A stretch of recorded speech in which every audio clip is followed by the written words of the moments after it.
The dust of the Dakota Plains in 1876 held no secrets, only sorrows. It clung to the weathered pine of Redemption Creek like a shroud, a constant reminder of everything buried beneath it, hopes, dreams, and far too many bodies. Into this quiet desperation rode a ghost, a Lakota warrior, whose face was a mask of grief carved from granite. He wasn't a man. He was a prayer wrapped in buckskin, and the bundle in his arms held the last fading ember of his world. He didn't ask for gold, for water, or for mercy.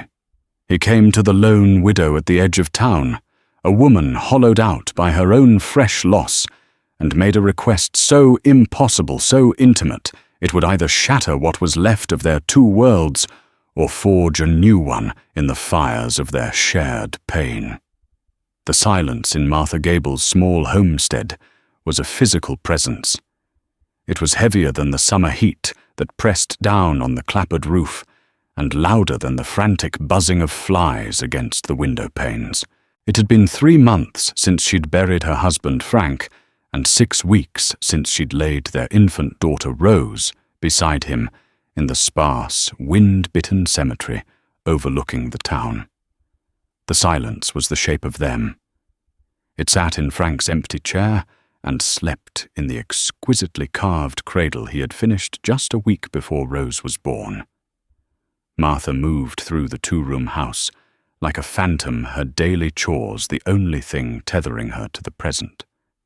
The rhythmic thump of the butter churn, the scrape of a knife on a cutting board, the snap of laundry in the dry Dakota wind, these were the sounds that kept the screaming silence at bay.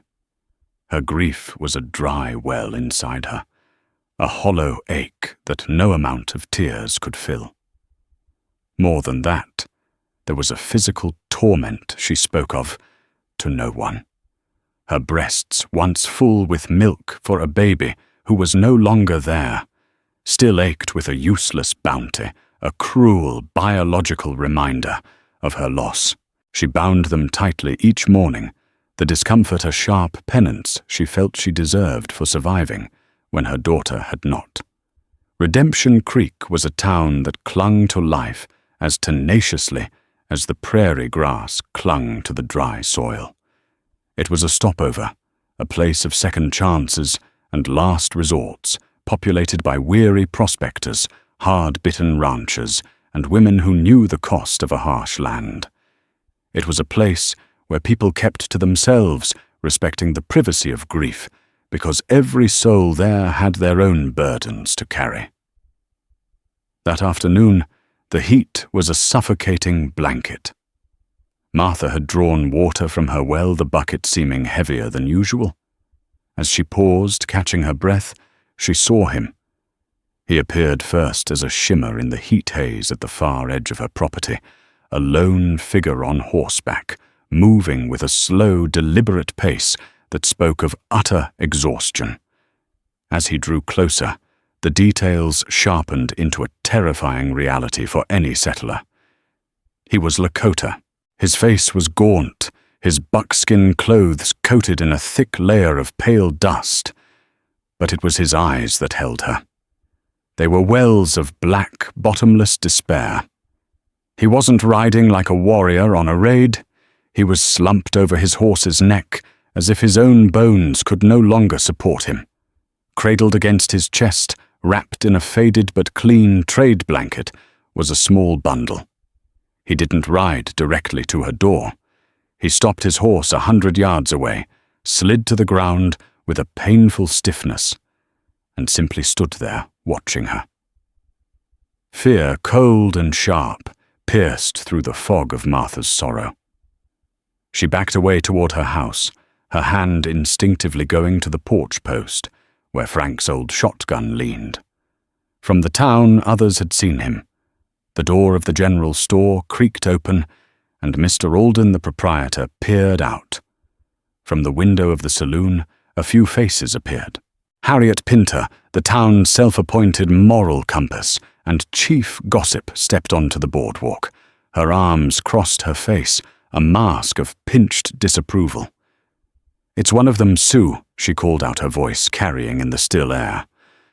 "Martha, you get inside Sheriff's, over in the next county, till tomorrow." The man seemed not to hear. His focus was entirely on Martha. He took one step forward, then another, his movements agonizingly slow. He held the bundle out before him, a desperate offering.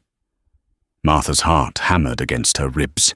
Her hand was on the shotgun, now the wood familiar and solid beneath her trembling fingers.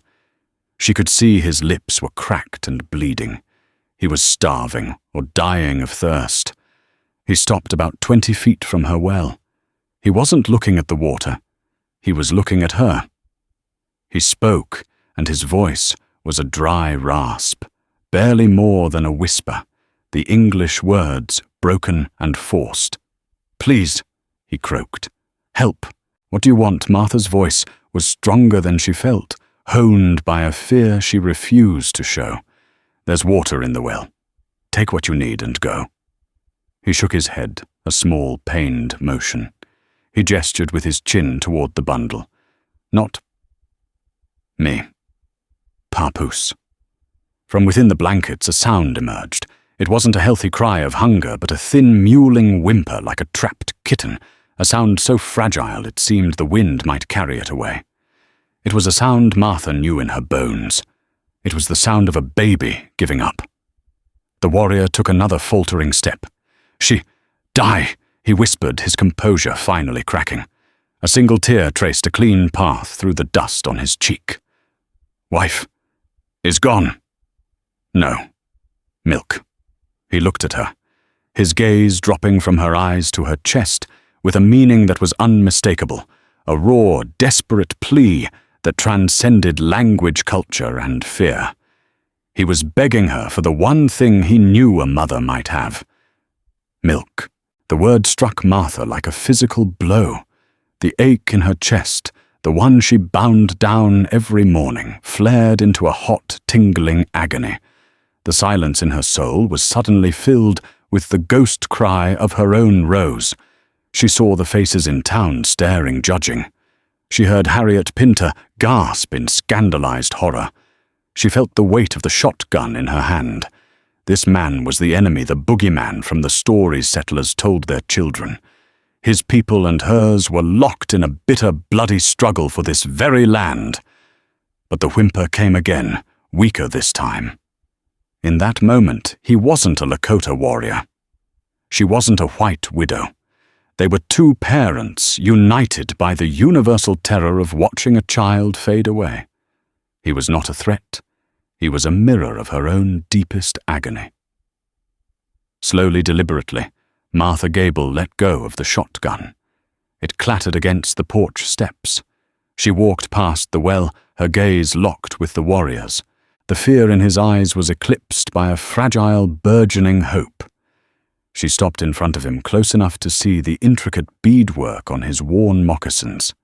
Without a word, she reached up to the collar of her simple cotton dress. Her fingers, clumsy with a strange mix of dread and purpose, unfastened the top buttons. The townspeople watched in stunned, horrified silence. She parted the fabric of her dress and the bindings beneath. Then, before the shocked eyes of Redemption Creek and the desperate gaze of a father at the end of his tether, the grieving widow took the starving Lakota baby into her arms, settled her against her breast, and fed her. The world seemed to stop. The dust settled, and in the oppressive Dakota heat, an impossible act of motherhood began. The baby latched on with a desperate, surprising strength. It was a purely instinctual act, a tiny mouth seeking the sustenance it had been denied for what must have been days. For Martha, the sensation was a cascade of conflicting emotions. There was the sharp, sweet relief as the painful pressure in her breast eased a feeling her body welcomed, even as her mind recoiled. But beneath it was a wave of grief so profound it almost buckled her knees. This should have been Rose. This warmth, this life, this sacred connection should have been with her own daughter. Tears welled in her eyes, blurring the image of the small, dark-haired child in her arms. The Lakota man, the father, sank to his knees. The last of his strength seemed to have evaporated with the transfer of his child. He didn't weep, but his shoulders shook with silent, racking sobs of relief. He watched the scene with an intensity that was both grateful and fiercely protective, his hand never straying far from the knife at his belt. He was a man entrusting his entire world to his sworn enemy. The silence from the town was broken by a collective gasp, followed by the venomous hiss of Harriet Pinter. Dear Lord in heaven, she's lost her mind. That's a heathen child. It's unnatural. A few murmurs of agreement rippled through the small crowd of onlookers, but most were simply struck dumb by the raw, primal humanity of the scene. Mr. Alden shooed a few curious children back inside his store, his expression unreadable. Martha ignored them all. She was in a bubble of her own making, populated only by herself, this child, and the ghost of her own. She adjusted the baby, cradling the tiny head in her hand. The child was alarmingly small, her skin hot and dry. Her cheeks were hollowed, and her dark, downy hair was matted with sweat and dirt. But she was alive, and she was drinking. When the baby had taken her fill from one side, she fell into a deep, exhausted sleep, her tiny fist curled against Martha's chest. Gently, Martha shifted her dress closed and refastened the buttons. The act felt monumental, like sealing a pact. She looked down at the warrior, still kneeling in the dust. She's weak. She needs more than this. She needs water and a cool place to rest. She has a fever. The man looked up his face, a complex tapestry of gratitude, suspicion, and exhaustion. Kangi, he said, touching his own chest. It was the first time he had named himself. A name. It made him more real, more of a person, and less of a terrifying spectre. I am Martha Gable, she replied, her voice steady. From town, another figure emerged, walking with a brisk, purposeful stride. Dr. Lawrence Pike, a man whose weary face had seen more death than he cared to remember, carried his black leather bag. He was in his late 50s, with kind eyes that were often clouded by the grim realities of frontier medicine. Martha, he said, his voice gentle but firm as he approached. He tipped his hat to her, his gaze falling to the sleeping baby. He didn't register shock, only professional concern. Let me have a look. Kangi tensed his hand, immediately going back to his knife as the doctor drew near. He is a medicine man, Martha said to Kangi, keeping her voice calm. He will help her. Kangi's eyes darted between the doctor and Martha, a silent war waging within him. He gave a short, sharp nod, a reluctant consent. Dr. Pike was swift and efficient. He laid a practiced hand on the baby's forehead, listened to her faint, shallow breathing with his stethoscope, and checked the moisture in her mouth. He looked grim. Dehydrated, malnourished, and a dangerous fever, he pronounced, quietly looking at Martha. You did the right thing. It might just have saved her life. But she's not out of the woods. She needs constant care. Cool cloths water with a pinch of sugar by the eyedropper, if you can get her to take it, and... well, she needs you. He glanced at Kangi. Your daughter is very sick. This woman has given her a chance. You'd do well to trust her. Kangi simply stared at the baby, his expression unreadable. She can't stay out here in this heat, Dr. Pike continued. Neither can you for that matter, he added, looking at Kangi's cracked lips and sunken eyes. Martha made a decision. It wasn't born of logic or reason, but from the newly reawakened maternal instinct that was now screaming for action. The baby will stay with me, she declared, her voice leaving no room for argument. She looked directly at Kangi. In the house, where it is cool. She turned to him. You can stay. There's a small tack room in the barn. It's dry and out of the sun. There is water from the well, and I will bring you food. You can be close to her, but you do not come in the house." It was an ultimatum and an offer, a boundary drawn in the dust between them.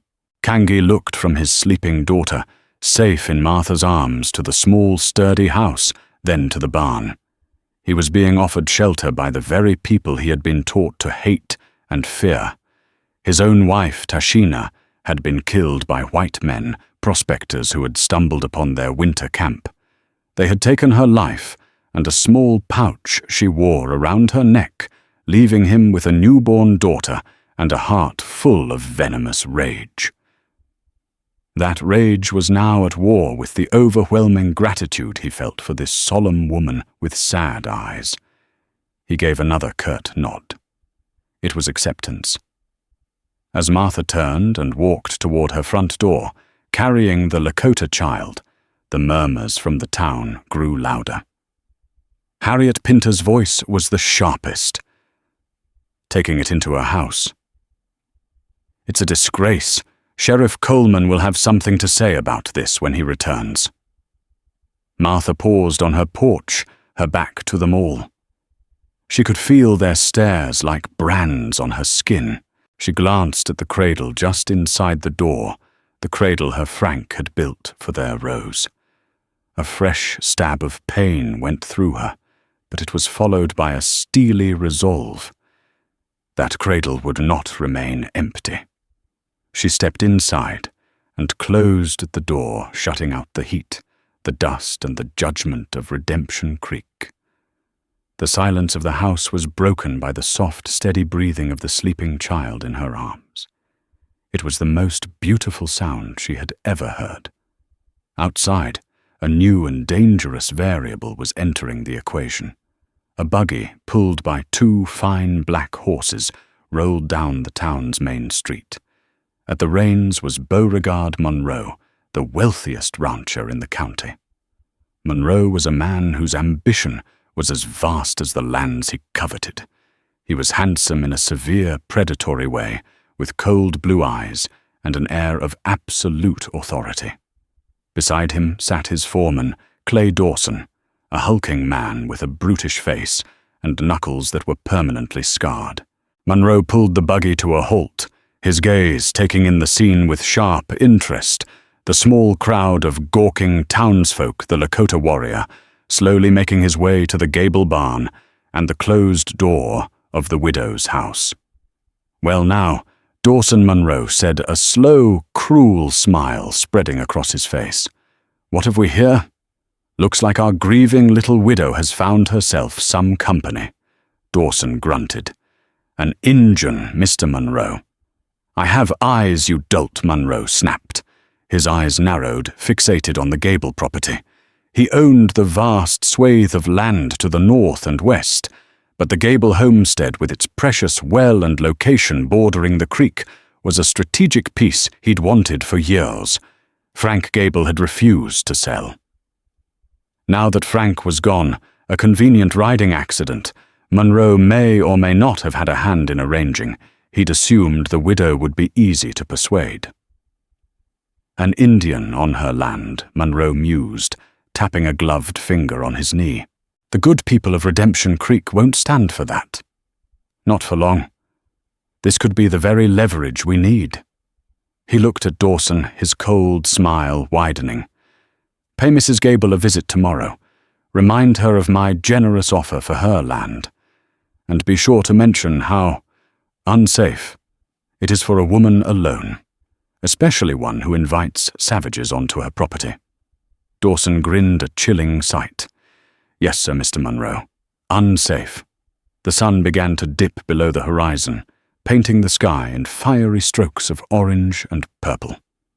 A fragile peace had settled over the Gable homestead, but on the edge of town, a storm of a different kind was beginning to gather. The first few days settled into a tense, unspoken rhythm. Martha's world, once silent and empty, now revolved around the tiny, fragile life in her home. She named the baby in her own mind, at least Anna. It was a simple name, close enough to the ghost of her own Rose, but different enough not to be a constant stabbing reminder. It felt softer on her tongue than the foreign sounds she imagined the baby's true name might be. She bathed the infant gently, washing away the grime of the plains to reveal delicate features and skin the color of warm honey. She used an eyedropper to give her sweetened water between feedings, following Dr. Pike's instructions to the letter. She sat through the nights in the rocking chair Frank had made, holding Anna to her chest, whispering soft reassurances as the baby's fever raged and then mercifully broke.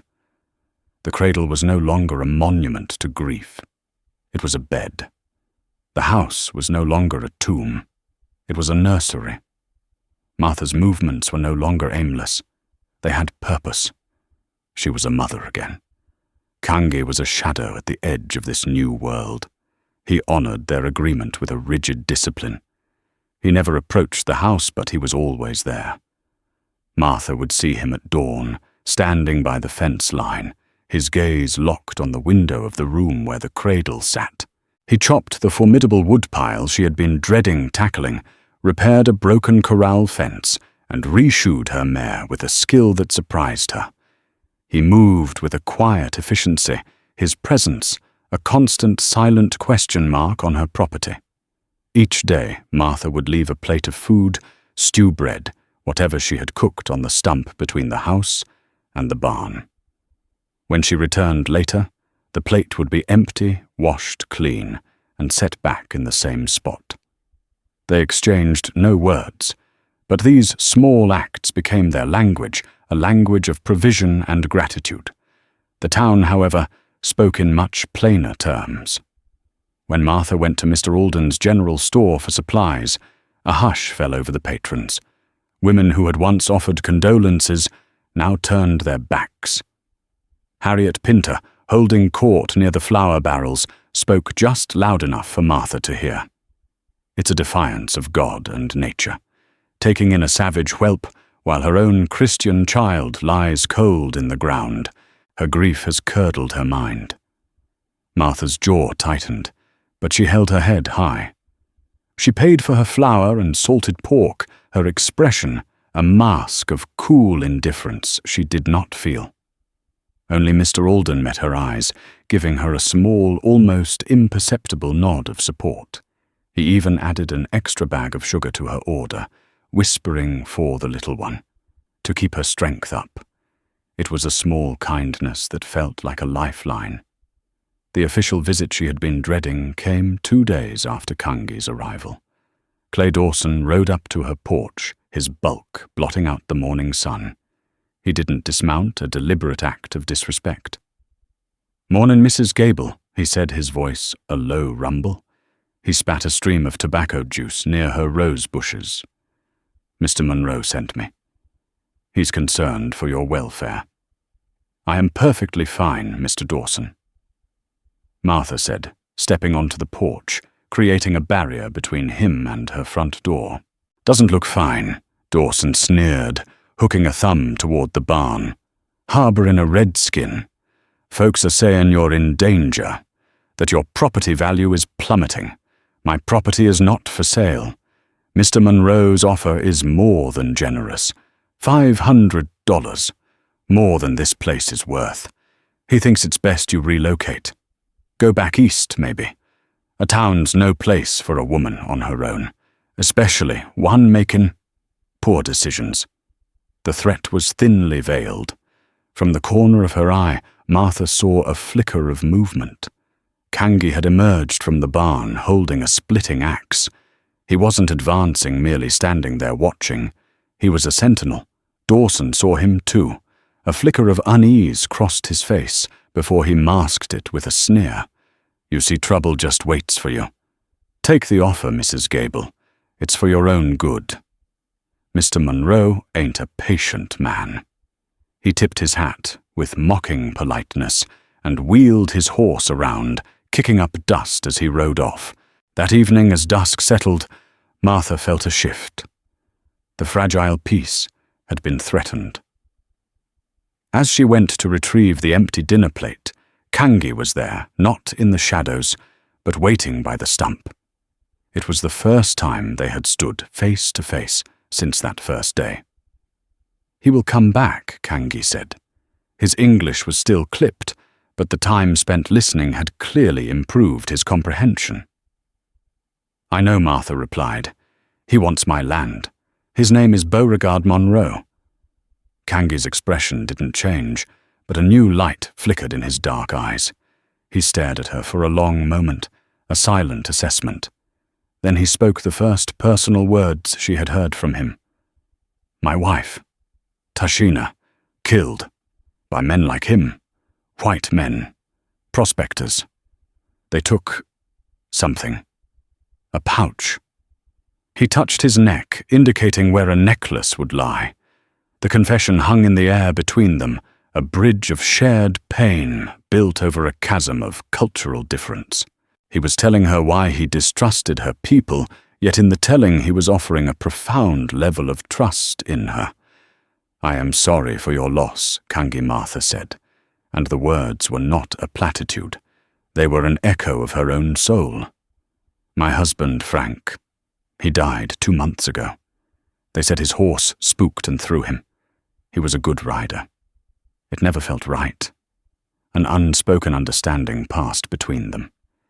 They were 2 people who had been left behind by a violent, greedy world." Kangi looked toward the house. "The child, Papoose. What is her name?" "Her Lakota name," Martha prompted gently. He hesitated as if the name was too sacred to speak to an outsider. "Wiakpa," he said softly. The syllables were beautiful, melodic. "It means shining," Wiakpa Martha repeated, testing the sound. "It's a beautiful name." She paused. "I have been calling her Anna." She expected anger or resentment. Instead, Kangi considered it, his head tilted. "Anna," he repeated. "It is soft. Good name." It was an acceptance, a sharing of his daughter. He then did something that stunned her. He reached into a fold of his buckskin leggings and pulled out a small, intricately carved object. It was a bird fashioned from a piece of smooth, pale cottonwood, its wings outstretched as if in flight. The detail was astonishing. "For Wiakpa," he said, holding it out to her. "A meadowlark. Sings a good song." Martha took the wooden bird, its surface smooth and warm, from his hands. It was a gift, a peace offering, a recognition that they were no longer just a white woman and a Lakota man. They were Wiakpa's parents, bound together in a conspiracy of love and protection. "Thank you," she whispered, her throat tight. She will love it. As she went back inside, she felt the tears she had refused to shed in the general store finally fall. They weren't tears of grief for what she had lost, but tears of awe for what she was so unexpectedly finding. She placed the wooden bird in the cradle, where Anna's tiny hand immediately found it, and curled around a wing. The lines were being drawn. Inside the house, a family was being forged in the most unlikely of circumstances. Outside the world, in the form of Beauregard Monroe, was gathering its forces intent on destroying it. The quiet homestead on the edge of Redemption Creek was about to become a battleground. The arrival of Sheriff Brody Coleman a day later brought the town's simmering tension to a boil. Coleman was a man walking a perpetual tightrope. He was tasked with enforcing the white man's law in a territory where jurisdictions were blurry, and tensions with the native tribes were a constant low-grade fever. He was pragmatic, not cruel, a man who preferred a quiet town to a righteous one. He found Martha sweeping her porch, the sleeping form of Anna in a sling carrier against her chest. He tipped his hat, his face etched with weary resignation. "Martha," he began, foregoing pleasantries. "I've had a dozen complaints. Harriet Pinter is about ready to lead a torch-wielding mob to your door. You have to tell me what's going on." Martha met his gaze without flinching. "A man brought me his dying child. I am caring for her. That is what is going on. He's a Sioux Martha. And he's still here. People are scared, with good reason most times. He has done nothing but chop my wood and fix my fence, she retorted. The only threat I've received has been from Clay Dawson on behalf of Beauregard Monroe, who seems to think a woman alone is an easy mark. Coleman's eyes sharpened at the mention of Monroe. He ran a hand over his tired face. Monroe is a snake, and I know it. But he owns half this county and has the territorial delegate in his pocket. Dawson is his dog. Be careful with them. He sighed, looking at the peaceful baby. I can't force the man Kangi to leave unless he breaks a law, and I can't tell you how to live in your own home. But I'm telling you as a friend of your late husband, you're caught between a rock and a hard place. Try to be careful.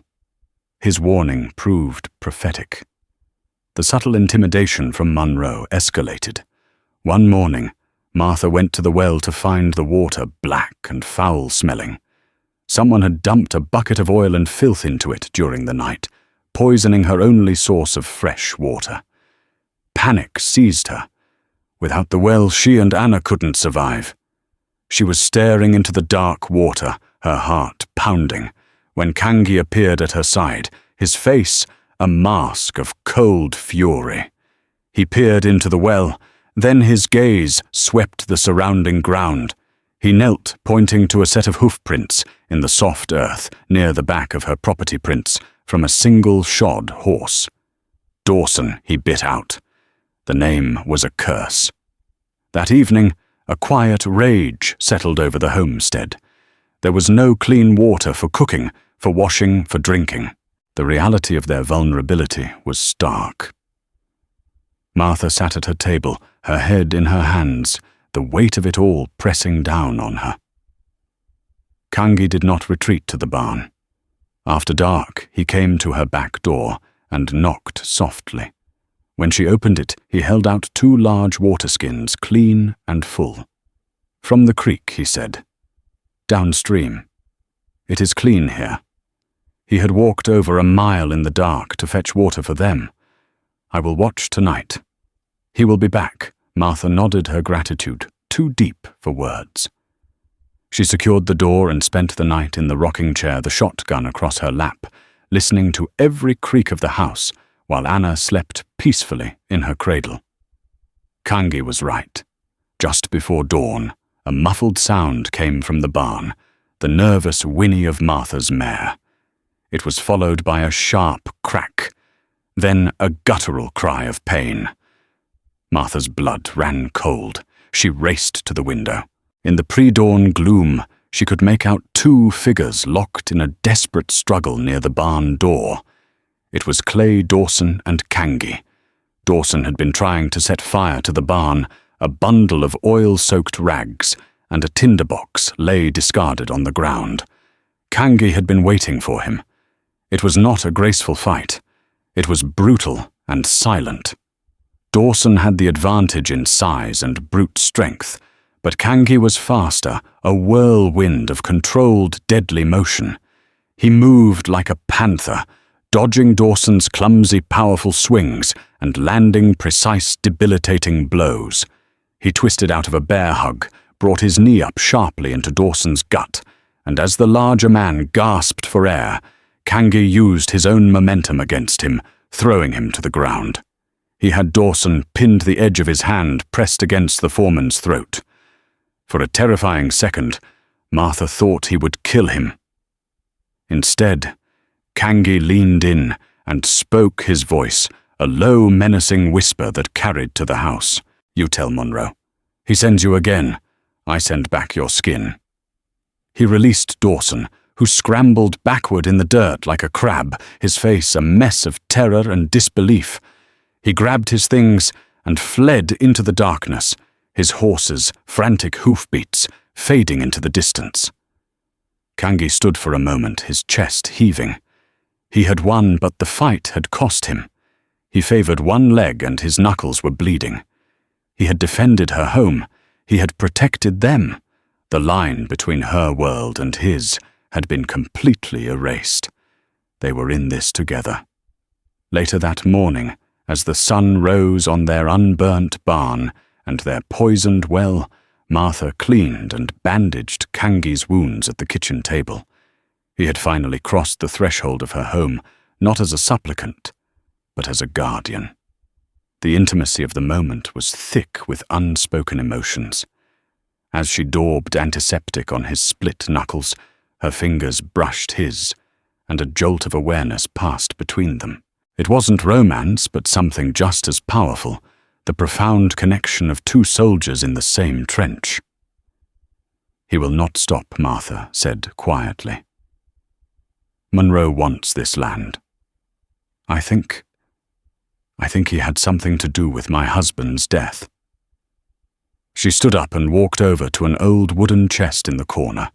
She lifted the lid and pulled out a worn leather satchel. From it, she took a sheaf of papers and a journal. "Frank was a surveyor," she explained, her voice trembling slightly. "He was hired by the territory to re-verify some of the old claim boundaries before the land grants were finalized. He was working on the stretch of land bordering Monroe's ranch." She opened the journal. "The week before he died, he wrote something here. He said, 'The markers for the North Range don't match the territorial charts. Something is wrong. Monroe's claim extends a quarter-mile further than it should. It encompasses the old Silver Creek bed. Must report this.' He never got the chance. He never." Kangi listened intently, his dark eyes fixed on the journal. The mention of a creek bed seemed to strike a chord. "Silver Creek?" he asked. "It's a dry wash most of the year," Martha said. "Supposedly mined out decades ago." "My wife, Tashina." Kangi began slowly, his mind clearly working, fitting pieces together. "We camped near a dry creek. She found something, a shiny rock, heavy. She put it in her pouch." He looked at Martha, his eyes wide, with a dawning, horrific realization. The prospectors who killed her, they were not prospectors. They wore the boots of ranchers. They did not search our camp for food or weapons. They only took her pouch. The silence in the kitchen was absolute. The two disparate tragedies, the death of a Lakota woman and the accidental death of a white surveyor, were suddenly undeniably connected. Frank Gable had discovered Monroe's land fraud through official maps. Tashina, by chance, had found physical proof of the valuable silver ore on that same stolen land. Both had been silenced by the same man. "The pouch," Martha whispered, her heart hammering. "If we could find that pouch, it would be the proof. Proof of the silver, and proof that he killed your wife." "And your husband Kangi," added his voice, grim. They now had a common cause born of shared loss and cemented in violence. It was no longer just about protecting a baby or a homestead. It was about justice. But they both knew that Beauregard Monroe was not a man who would leave loose ends. He had tried to scare them, to burn them out. Now that his men had failed, he would come himself, and he would come to finish the job. The knowledge of what connected them settled over the homestead like a winter chill. It was a terrible bond, woven from the threads of their deepest griefs. There was no more pretense, no more careful distance. Kangi moved from the barn into the small spare room of the house, his bedroll on the floor. It was a matter of practicality and survival. They were a family under siege.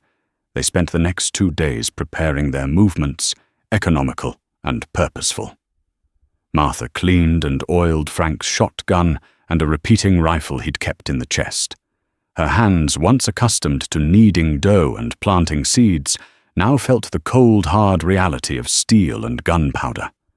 Kangi showed her how to reload quickly, his instructions patient and precise.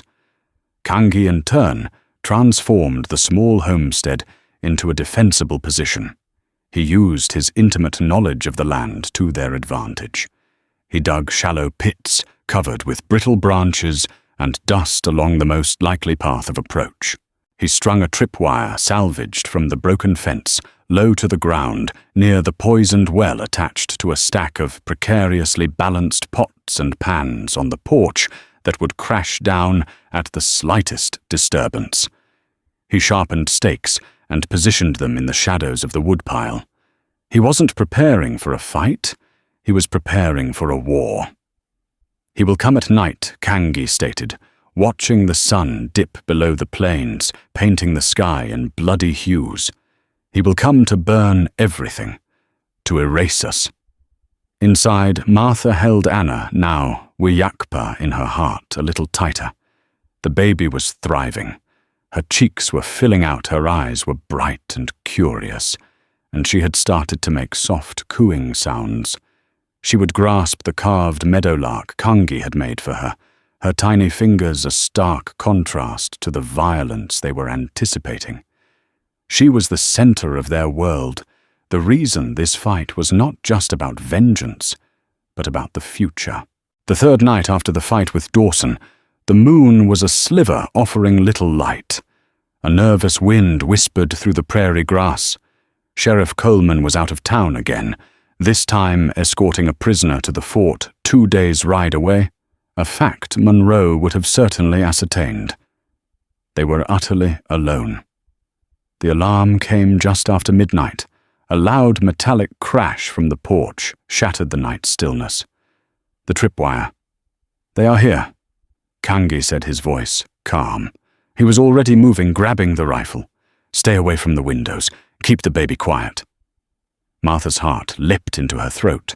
She scooped the startled Wiyakpa from her cradle, wrapping her in a thick blanket, and retreating to the furthest, darkest corner of the main room, her shotgun held tight against her shoulder. Outside, a voice bellowed, filled with rage and arrogance.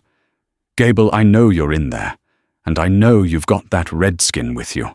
I gave you a chance to walk away. Now I'm just going to burn you out." It was Monroe.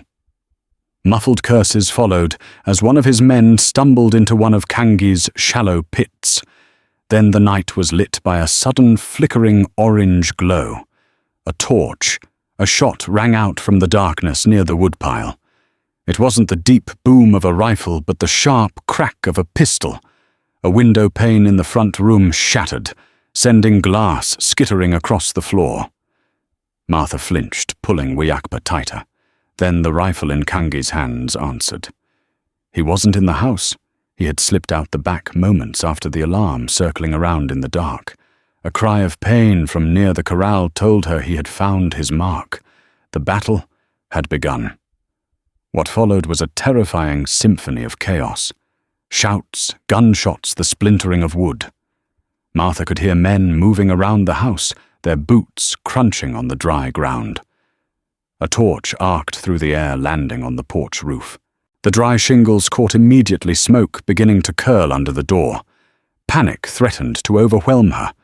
The house was going to be an oven. She had to get Wiyakpa out. But where? Just then, Kangi's voice came from, right outside the back window, a low, urgent command. "Martha, the root cellar." Of course. The cellar door was on the outside, a heavy slanted door on the north side of the house, the side furthest from the fighting. If she could get there, they would be safe from the fire. Clutching the baby and the shotgun, she crept to the back door. She could hear Monroe shouting orders, his voice raw with fury. "He's over by the barn. Dawson, you and Pete circle around. I want him dead." Taking a deep breath, Martha unbolted the door and slipped out into the smoky night. She kept low, using the darkness and the side of the house as cover. The glow of the fire was growing brighter, casting long, dancing shadows. The fighting seemed to have moved toward the barn, a deliberate lure by Kangi. She reached the heavy cellar doors. Praying the old hinges wouldn't squeal, she heaved one open. Just as she was about to lower herself, and the baby inside, a figure loomed out of the smoke. It was Clay Dawson, his face illuminated by the fire, a cruel grin twisting his features. He had circled back. "Going somewhere, Widow Gable," he snarled, raising his pistol. Martha didn't think. She reacted. She shoved the shotgun forward, not even bothering to aim, and pulled the trigger. The blast was deafening at close range, the recoil slamming her back against the house. Dawson screamed and stumbled backward, dropping his pistol as he clutched a shoulder, now pouring blood. He wasn't dead, but he was out of the fight. As Dawson staggered away, something fell from his coat pocket, landing in the dirt with a soft thud. It was a small, grimy leather pouch. Before Martha could process it, another figure appeared. Beauregard Monroe, his fine clothes smudged with soot, his face a mask of incandescent rage. He saw Dawson clutching his arm. He saw Martha with the smoking shotgun, and he saw the pouch on the ground. His eyes went wide with fury and panic. "You meddling bitch!" he hissed, lunging for her.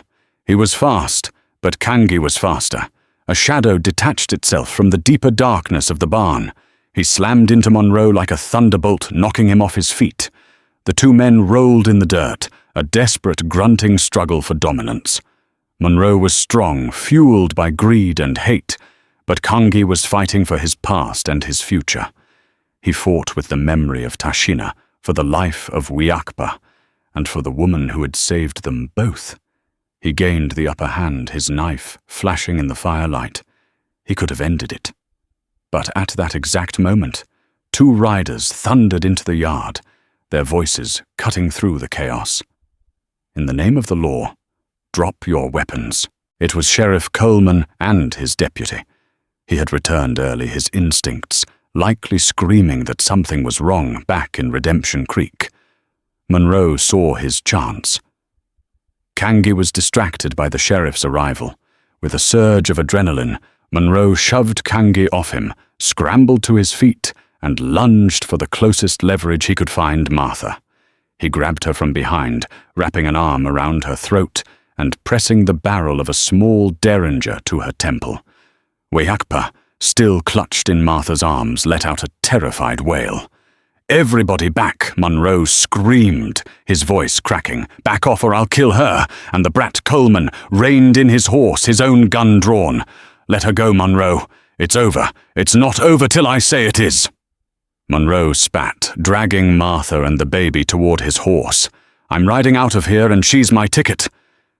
Kangi stood frozen, his knife in his hand, his face a torment of indecision.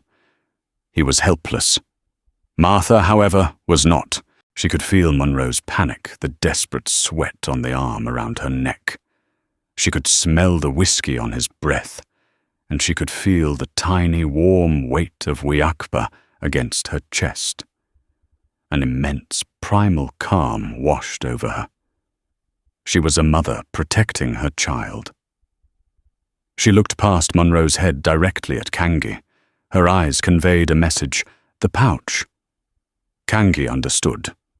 While all eyes were on Monroe, he took one silent step to the side and bent down his hand, closing around the greasy leather pouch Dawson had dropped. He held it up. "This is what you killed my wife for, Monroe." Kangi's voice was low, but it carried an authority that cut through the tension. And Frank Gable, did he have to die for this too? Monroe's composure shattered. His eyes darted to the pouch, then back to the sheriff. He was exposed. He knew it. Lies, all lies from a filthy savage. But the sheriff had seen the look on Monroe's face. He'd seen the truth. In that moment of distraction, Martha acted. She stomped down hard with the heel of her boot onto Monroe's instep. He roared in pain, his grip loosening for a fraction of a second. It was all she needed. She threw her weight forward and down, dropping away from him, curling her body around Wiakpa to shield her from the fall.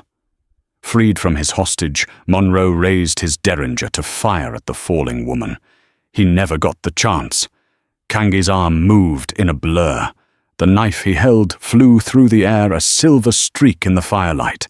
It spun once and embedded itself deep in Monroe's gun hand. The derringer clattered to the ground as Monroe screamed, clutching his ruined hand. Sheriff Coleman and his deputy were on him in an instant, dragging him to his feet and binding his wrists. The fight was over. Kangi rushed to Martha's side as she pushed herself up from the dirt, checking Wiakpa, who was crying from fear, but was unharmed.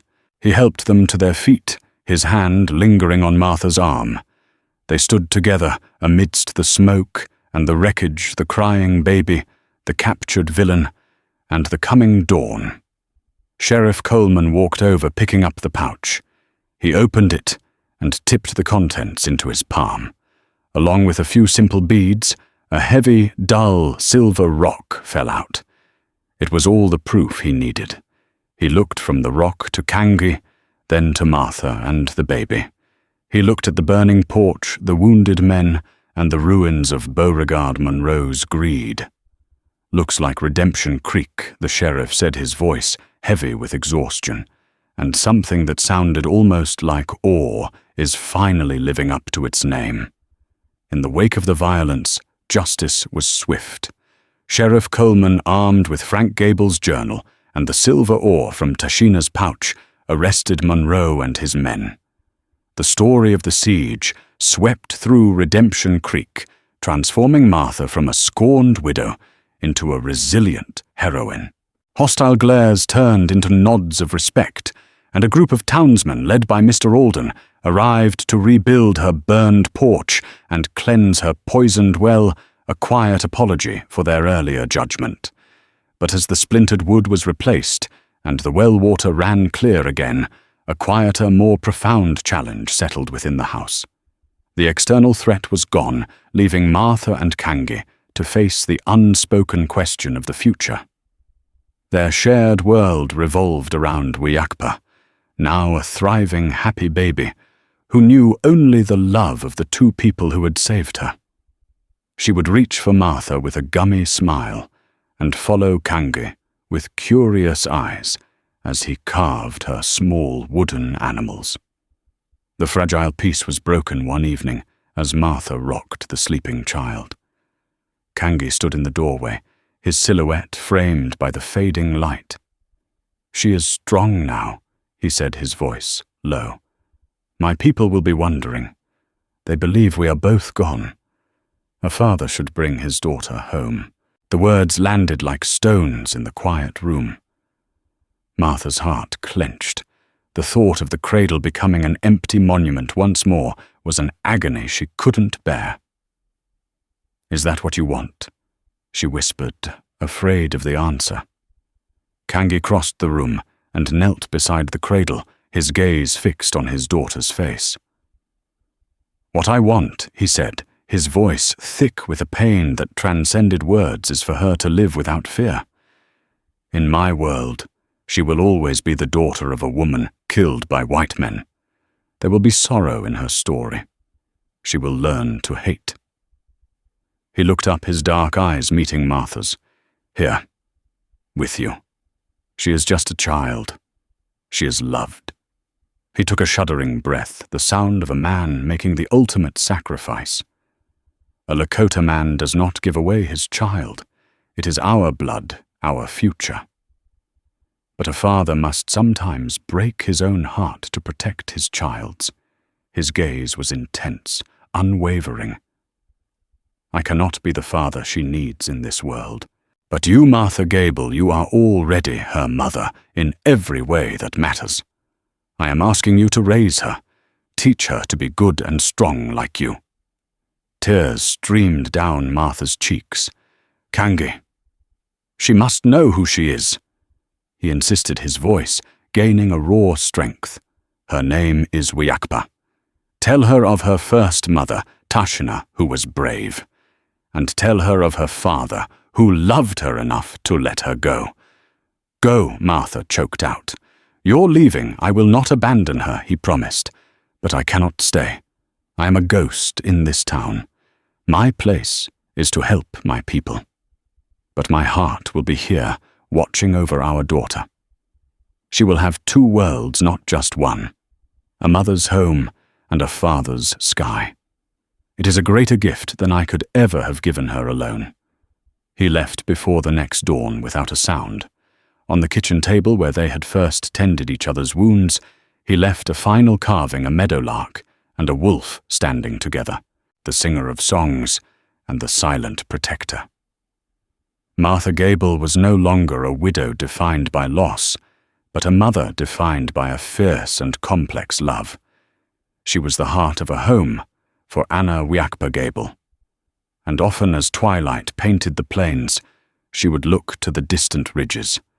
There a lone rider would sit on his horse, a shadow against the fading light, not a ghost of the past, but a guardian of the future, watching over the daughter he loved enough to set free. The story of Martha Kangi and Wiakpa is a testament to the fact that family isn't always defined by blood or by law, but by the fierce, defiant power of love in a world that tries to tear us apart. It's a story of motherhood born from grief, fatherhood defined by sacrifice, and the incredible bridge that humanity can build over the deepest cultural divides. What in the end truly defines a family? Is it the roof over your head or the courage within your heart? If this story of an unlikely family, forged in the dust of the American West, moved you, please show your support for storytelling that matters. Hit that like button to let us know it. Connected with you, share it with someone else who appreciates a powerful, true-to-life drama, and most importantly, subscribe to our channel for more tales from the untamed heart of history. Thank you for listening.